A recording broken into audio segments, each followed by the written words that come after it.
وقول القائل لماذا لم ينكروا على الليبراليين؟ أنا عن نفسي والله ما رأيت الليبراليين في ضعف في زمن مثل هذا الزمن. قبل فترة اجتمع 10 ليبراليين على أحد إخواننا السلفيين وتكلموا عليه في تويتر وتكالبوا عليه، فاستدعاهم الأمن.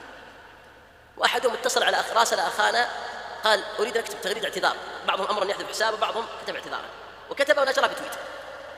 لكن بعض إخواننا عنده غلط كبير يربط بين الفساد والليبراليين، يظن الفساد لم يأتي به إلا الليبراليون. هذا الفساد والله ما له علاقة الليبرالي، وهو أقل من يستطيع أن يكون، هو أقل من أن يكون سببا له.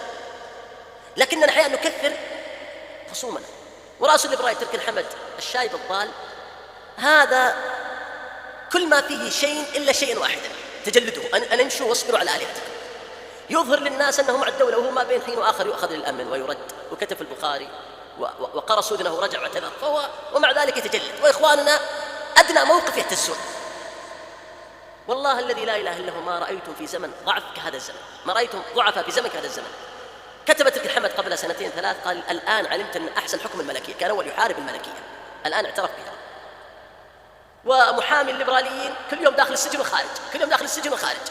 كان أول يتعنتر على الناس أنا ثم صار يتباكى الآن في تويتر، وكل يوم يحذفون حسابه، يأخذ حساب جديد، ثم يخرج من السجن يسجل مقطع. أصبح ذليلا بعدما كان متعززا.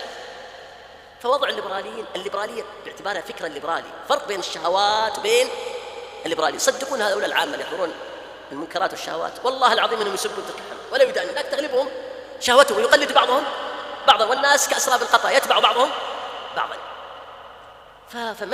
فأمر الليبراليين الحمد لله الليبراليون في نشر التوحيد، مجرد نشر التوحيد.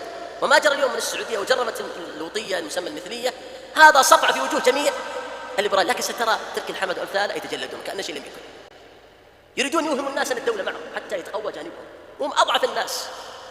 فالأمر يا إخواني، فالليبرالي الحمد لله في ضعف لا يعلمه إلا الله. التوحيد ينشر، وهو أتحداه ينشر محاضرات ودروس في الليبرالية، أتحدى أحدهم باسم الليبرالية.